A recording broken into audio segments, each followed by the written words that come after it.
Quando Jesus lavou os pés dos discípulos, ele deu mais que uma lição de humildade.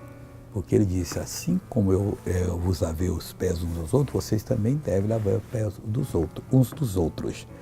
Aí ele falou o seguinte, porque eu vos dei o exemplo, para assim como eu vos fiz, façais vós também. Não somente esse exemplo. Tudo que Jesus fez está lá em João 13, versículo 15, Tudo que Jesus fez, ele nos deu exemplo. Para quê? Para que nós façamos igualmente ele fez. Você aprendeu alguma coisa na Bíblia que Jesus estava fazendo e você sentiu que você deve fazer aquela coisa, que Deus ensinou, você faça. Claro que só Jesus morreu pelos pecadores, você não vai morrer por ninguém. Jesus não se suicidou. Jesus deixou os homens colocar a mão dele porque era a missão dele.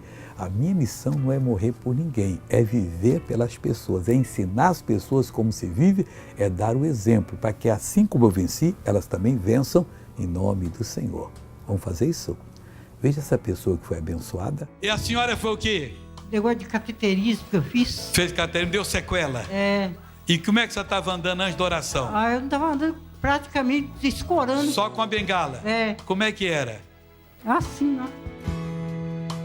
Agora, anda normal agora. Levanta a bengala. Abre o caminho que não tem cateterismo, não tem sequela, não tem nada. Agora eu quero orar com você. Pai, estou aqui orando, suplicando, intercedendo, pedindo. E vou ministrar a bênção por todas as pessoas, a todas as pessoas também que sofrem. Eu suplico por elas e eu abençoe no teu nome.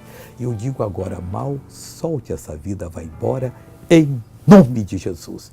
E você diz, obrigado, Senhor. Bom dia.